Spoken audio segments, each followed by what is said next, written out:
జై శ్రీరామ్. హైదరాబాద్ పాత బస్తీలోని రియాసత్ నగర్ రక్షాపురంలో గల భూలక్ష్మమ్మ ఆలయంలోని విగ్రహాలు ధ్వంసం చేయబడ్డాయి.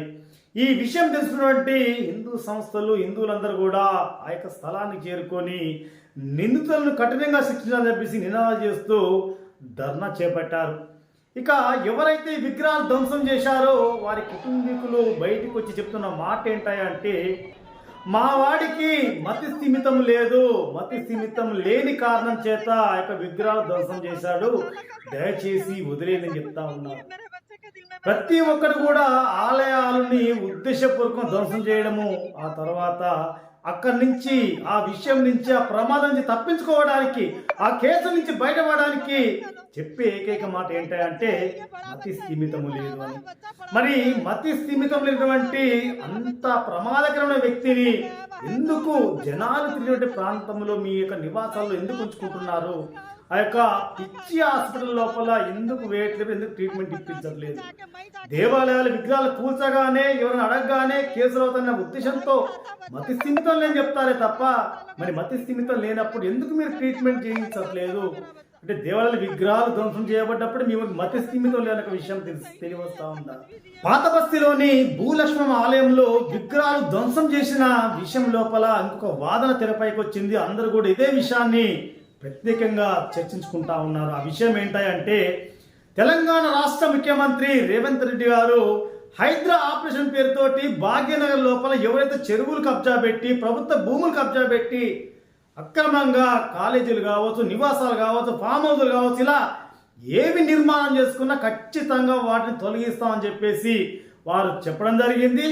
చెప్పిన విధంగానే మరి ఒక్కొక్క భవనాన్ని, ఫామ్ హౌజులు మరి ఇలా అన్నీ కూడా కూల్చుతూ వెళ్తూ ఉన్నారు.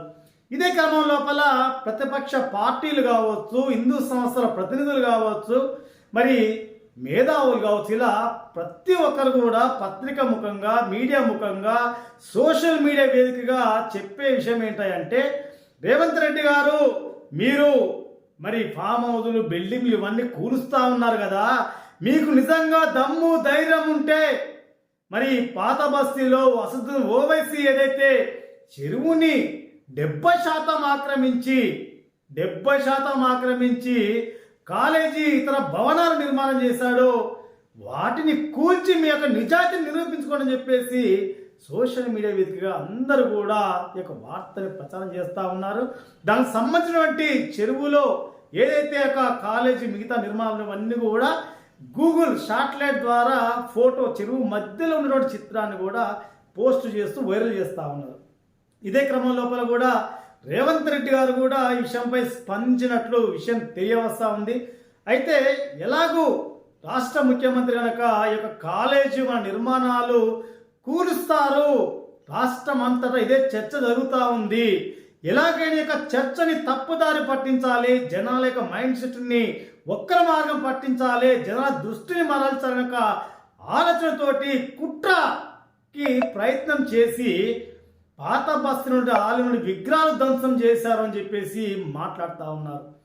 నిజంగా ఎందుకంటే ఆ యొక్క ఆలయంలో విగ్రహాలు ధ్వంసం చేస్తే యొక్క హిందువుల మనోభావాల సంబంధించిన విషయం సెన్సిటివ్ ఇష్యూ కాబట్టి జనాలంతా కూడా, ప్రజలంతా, హిందూ సమాజం, ప్రభుత్వం అంతా కూడా ఇక్కడ దృష్టి పెడుతుంది. కమ్యూనల్ ఇష్యూ కాకుండా, గొడవలు కాకుండా మరి విషయాన్ని ప్రత్యేకించి చూడాల్సిన అవసరం ఉంది. అందరి దృష్టి కూడా ఇటు మలుతుంది కాబట్టి ఆ యొక్క భవనాలు కూల్చే విషయం పక్కదారి పట్టించిన ఒక కుట్ర కోణానికి తెరలేపారు ఈ యొక్క అసదుద్దీన్ ఓవైసీ అని చెప్పేసి మాట్లాడుకుంటా ఉన్నారు.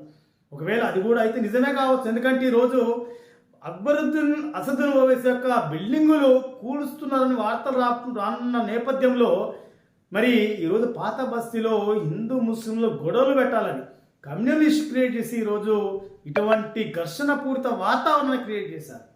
నిజంగా కూడా రాష్ట్ర ముఖ్యమంత్రి గారు, అధికారులు ఎవరైనా కానీ గమనించాలి. అక్కడ ఎవరైతే ఆలయం లోపల విగ్రహాలు ధ్వంసం చేశారో వారిపైన ఖచ్చితంగా కఠినమైన చర్యలు తీసుకోవాల్సిన అవసరం ఉంది. మళ్ళీ అక్కడ అలాంటి ఘటనలు పునరావృతం కాకుండా చూసుకోవాల్సిన బాధ్యత యొక్క ప్రభుత్వం, అధికారుల మీద ఉంది. అంతేకాకుండా ఈరోజు ఏదైతే చెరువులో 70% భూమిని కబ్జా చేసి కాలేజీ ఇతర నిర్మాణం చేసుకా ఉన్నాడు. ప్రజలంతా మరి కోరుకున్న విధంగా ఆ యొక్క మరి ఫాతిమా కాలేజ్ కావచ్చు, మిగతా నిర్మాణాలు కావచ్చు, అవన్నీ కూడా ప్రభుత్వం కూల్చివేసి మన తెలంగాణ రాష్ట్ర ముఖ్యమంత్రి గారు రేవంత్ రెడ్డి గారు మీ యొక్క నిజాయితీని నిరూపించుకుంటారని చెప్పి ఆశిస్తా ఉన్నాం. జై శ్రీరామ్, భారత్ మాతాకి జై.